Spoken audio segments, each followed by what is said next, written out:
رب اشرح لي صدري ويسر لي أمري واحلل عقدة من لساني يفقه قولي.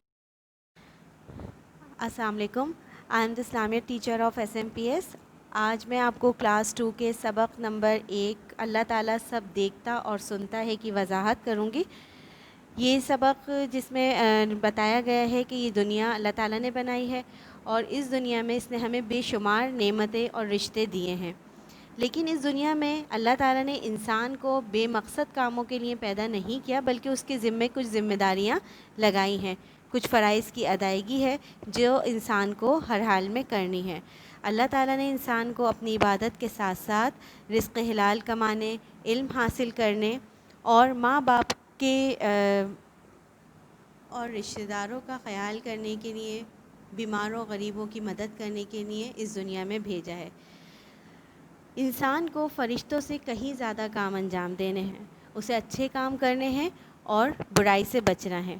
اب آپ جیسے اسٹوڈنٹ ہیں، آپ کو اگر جھوٹ بولنے سے منع کیا جاتا ہے گھر میں تو وہ ایک اچھے کام ہے، لیکن شیطان اگر آپ کو بہکاتا ہے اور آپ سے کہتا ہے کہ آپ جھوٹ بولیں، بہن بھائیوں کو تنگ کریں، تو یہ سارے کے سارے برے کام ہیں. دوسرا ٹاپک ہے ہمارا فرشتے اور شیطان. اللہ تعالیٰ نے اس دنیا میں بے شمار مخلوقات کی تخلیق کی ہے، جن میں سے فرشتے اور شیطان بھی اللہ تعالیٰ کی مخلوق ہیں. فرشتے اللہ تعالیٰ کی نوری مخلوق ہیں جسے اللہ تعالیٰ نے اپنے نور یعنی روشنی سے پیدا کیا ہے. انسانوں کو اللہ تعالیٰ نے مٹی سے بنایا ہے اور اسی طرح جنوں کو اللہ تعالیٰ نے آگ سے پیدا فرمایا ہے. شیطان جنوں ہی کی ایک قسم ہے جو انسان کو بہکاتا ہے اور برے کاموں پہ آمادہ کرتا ہے. اگر آپ کوئی اچھا کام کرنے لگتے ہیں تو شیطان یقیناً آپ کو ان کاموں سے روکتا ہے اور آپ کو برائی کی ترغیب دیتا ہے. جیسے آپ بہن بھائی آپس میں لڑتے ہیں یا کبھی ایگزام میں چیٹنگ کرتے ہیں یا ایک دوسرے کی چیزیں چھپا لیتے ہیں، تو یہ تمام کے تمام برے کام ہیں جو کہ انسان جو شیطان کے بہکاوے میں آ کر یہ کام کرتا ہے. اسی طرح جھوٹ بولنا بچوں کے لیے بہت بری بات ہے. آپ کو آپ کے پیرنٹس ہمیشہ سمجھاتے ہوں گے کہ کبھی بھی بڑوں سے جھوٹ نہیں بولنا چاہیے، کبھی بھی لڑائی جھگڑا نہیں کرنا چاہیے یا آپس میں ایک دوسرے کو گندے الفاظ نہیں بولنے چاہیے. یہ تمام کے تمام برے کام ہیں. اور اچھے کام کون سے ہیں آپ لوگوں کے لیے؟ کہ آپ محنت کریں، ایگزامز میں اچھے نمبروں سے کامیابی حاصل کریں، آپس میں مل جل کر رہیں، گھر کے کام کریں. یہ تمام کے تمام کام اچھے کاموں میں شمار ہوتے ہیں.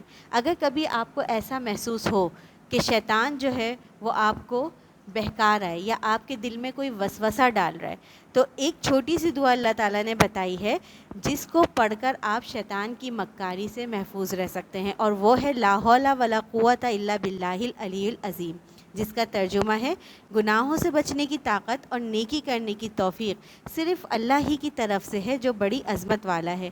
اگر آپ اس دعا کو پڑھنا اپنا معمول بنا لیں گے تو ہمیشہ شیطان کے وسوسوں سے دور رہیں گے.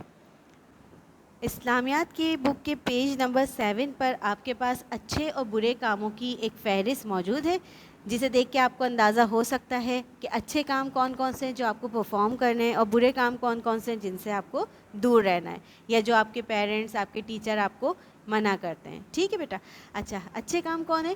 سچ ہمیشہ بولنا، آپ کا اپنا یونیفارم ہے، گھر ہے، اس کو صاف ستھرا رکھنا، کتابیں کاپیوں کی صفائی کرنا. کوئی بھی بڑا ہو، چاہے وہ آپ کے ماں باپ ہوں، بڑے بہن بھائی ہوں یا ٹیچر ہوں، آپ نے ہمیشہ ان کی بات ماننی ہے، مل بانٹ کر کھانا اور کھیلنا ہے اور ہمیشہ اپنی چیزوں کی حفاظت کرنی ہے. اس کے ساتھ برے کام کون سے ہیں؟ ہمیشہ آپ کو جھوٹ سے بچنا ہے. جھوٹ ایک ایسا فعل ہے جسے اللہ تعالیٰ نے سخت ناپسند فرمایا ہے. ہاتھ دھوئے بغیر آپ کو کھانا نہیں کھانا، صبح دیر تک آپ کو نہیں سونا ہے، دوسروں کا مذاق نہیں اڑانا یا نقل نہیں اتارنی جس طرح سے، اور کاپیاں اور کتابیں آپ نے نہیں پھاڑنی ہیں.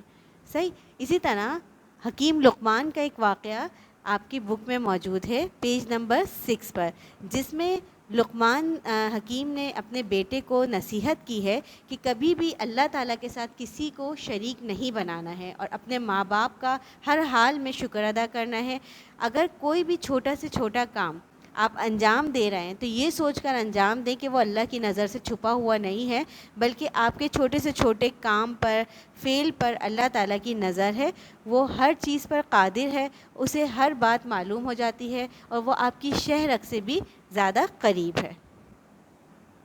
اچھا، امید ہے کہ آپ کو یہ چیپٹر اچھی طریقے سے سمجھ میں آیا ہوگا. آپ نے گھر میں بیٹھ کر اس کو پڑھنا ہے، اور اس کے ساتھ ساتھ میں آپ کو اب کاپی آپ کی بتاؤں گی کہ آپ نے کاپی میں کام کس طریقے سے کرنا ہے. ٹھیک ہے، کیونکہ آپ نے کاپی کس طرح سے شروع کرنی ہے. یہ کاپی ہے آپ کی. آپ نے سب سے پہلے اس کا فرسٹ پیج جس پہ آپ کی اسٹوڈنٹ آئی ڈی، آپ کا نام، آپ کے والد کا نام اور سبجیکٹ وغیرہ یہ آپ نے لکھنا ہے فرسٹ پیج پر.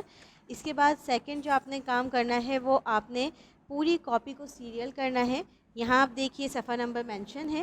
یہاں پہ آپ نے 1، یہاں 2، یہاں 3 پوری کاپی کو ایک ساتھ آپ نے سیریل کر لینا ہے. اس سے آپ کو کام کرنے میں پھر پریشانی نہیں ہو.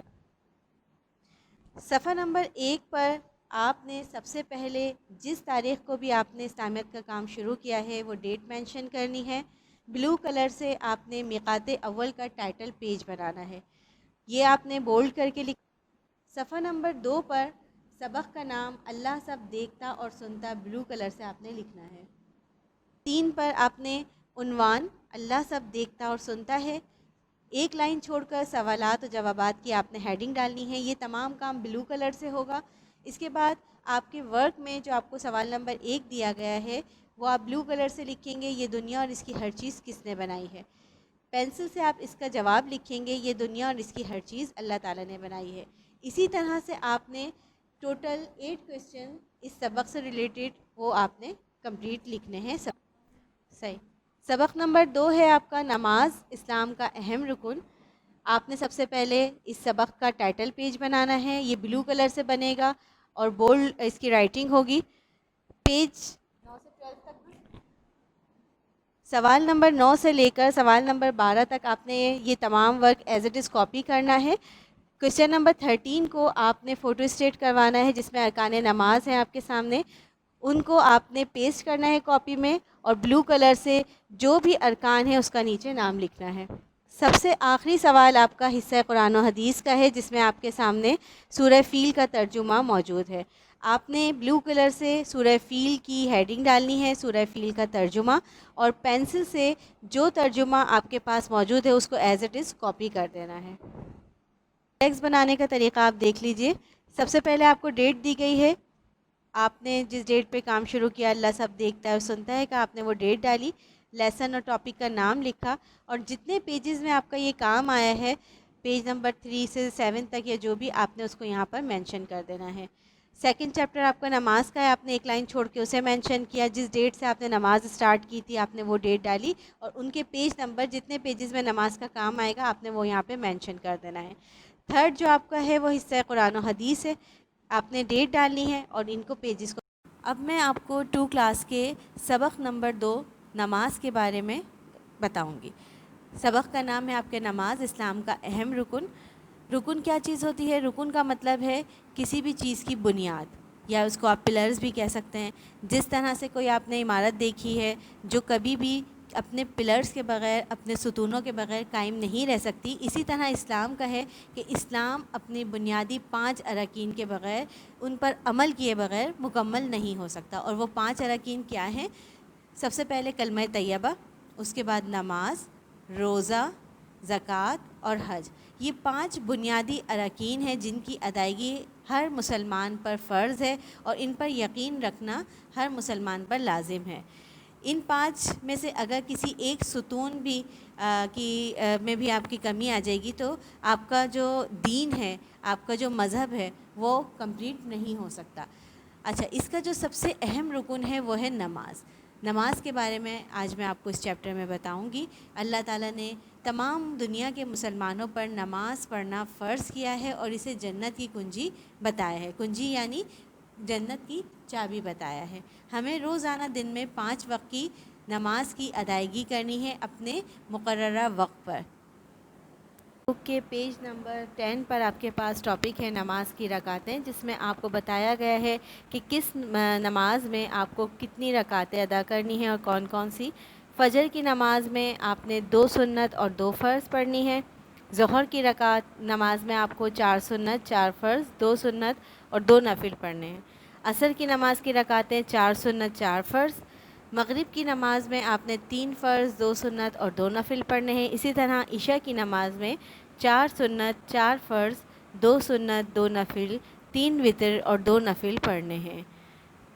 نماز پڑھنے کے بے انتہا فوائد ہیں۔ اللہ تعالیٰ نے نماز کو جنت کی کنجی قرار دیا ہے۔ یہ ایک ایسا عمل ہے جس سے پڑھنے سے اللہ تعالیٰ بے پناہ خوش ہوتا ہے۔ اس کے ساتھ ساتھ نماز پڑھنے والا انسان ہمیشہ صاف ستھرا رہتا ہے، صبح سویرے اٹھنے کی عادت پڑتی ہے اسے، وقت کی پابندی کی۔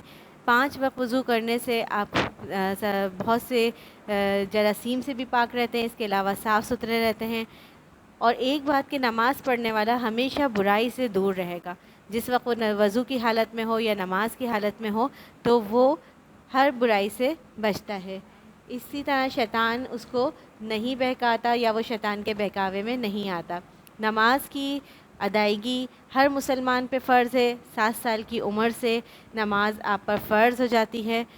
آپ کو چاہیے کہ چاہے آپ شروع میں کوشش کریں لیکن نماز کو اپنے وقت پر ادا کرنے کی عادت ڈالیں۔